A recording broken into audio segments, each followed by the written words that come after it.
was Women Laughing Alone with Salad, which I wrote in the CTG Writers Workshop. And it's based on the internet meme of the same name.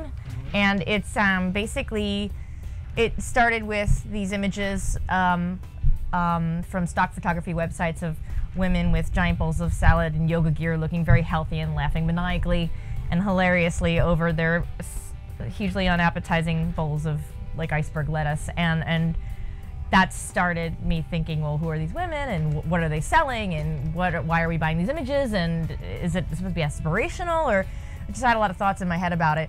And the website that they were on was sort of curated them so that it was basically showing the idea that these were replicated many, many times. So people are obviously using these images and buying them enough to create this basically package of them. So anyway, so I wrote the play based on those images, and this is just basically a look at how females in advertising are exploited by the media, and what the expectations we put on ourselves as women are based on those images. And actually, the main character is a guy, and how he is warped by the expectations that women put on themselves based on these images. So there's no blame. It's sort of a ambivalent kind of tone to it, but it does, the point is actually to start a conversation. I started, in college writing poems and thinking I was going to be a novelist, and I was going to study comparative lit and get my PhD in comparative lit because I love books.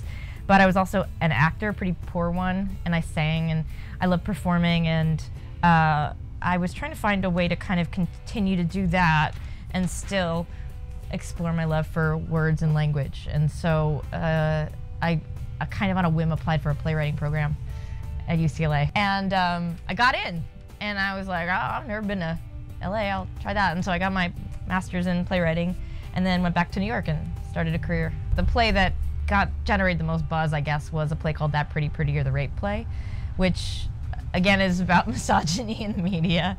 And it was sort of irascible and bitchy, and had a character of Jane Fonda in it doing aerobics. And it was a comedy, but it also had all these issues about it. And so that got some buzz. And then but the play that gets done the most is this family play called Crumble, Lay Me Down, Justin Timberlake, which has never been done in New York, oddly. Well, once as a workshop, but it's a family play about this daughter who goes crazy when her father dies, and the mother who tries to cope with it. I love TV. I love writing for TV. I love watching TV. I think it's an interesting way to explore contemporary issues, and I think TV is exciting these days, especially recently.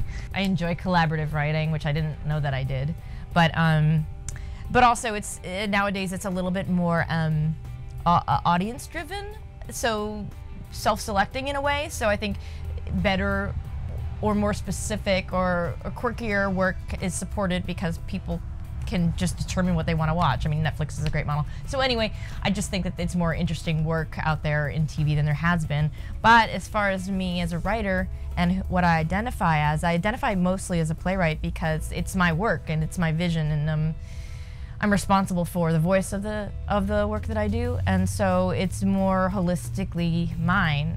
I just love talking to audience members after also to see what they're taking from it, because I feel like often with television there's a sort of an implied distance. Everything is a lot smaller, and so you're watching a story about other people that maybe you can relate to or you can't, but you can also pause it, you can take it on your own terms, you can binge watch it, you can watch one at a time. It's sort of like you're basically in control of the viewing experience at all times.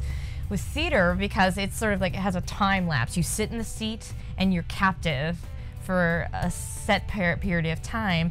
There's almost like an abuse that's implicit in the if they are hating it, there's no way they're going to get those moments back in their life. And so they are engaged in a way that they don't have control over it. What I like to do is I like to kind of host their experience in a way and allow them to engage in it on partially my terms and partially on their own terms, so that it becomes something like a conversation, so they don't feel like they're wasting their lives. I'm very picky about language choices and rhythm, and I think probably because I have this poetry background, and I love associations one of my favorite writers is Gertrude Stein, and the way she reinvents a language by juxtaposing very simple words together and making us see them in a different way. And I feel like powerful theater can do that with language in a way that you don't necessarily have to see it. I mean, the experience is orchestrated so that it is a live experience, but textually, if you can get